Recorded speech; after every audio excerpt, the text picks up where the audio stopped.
মাছই বলতে গেলে ভালো লাগে। আর বাইরে যে একটা গরম না, এই সময় কিন্তু এরকম পাতলা পাতলা ঝোলের তরকারি কিন্তু অনেক ভালো লাগে, তাই না?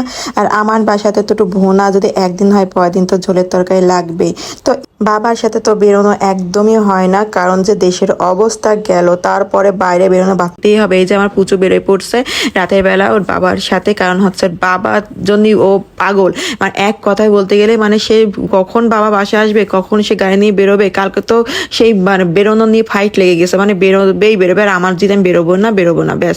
তারপরে যাই হোক, এই হচ্ছে বাইরে যাওয়া, আর আমরা একটু রাস্তায় বের হয়েছিলাম একটু বাবুর জন্য চিপস মিস হয়ে যায় বল না, পোলাপানের খাওয়া। আর সারাদিন যতই মা দেখে রাখুক, বাচ্চারা বাপরে দেখলে মাকে এক সেকেন্ডের জন্য ভুলে যায়।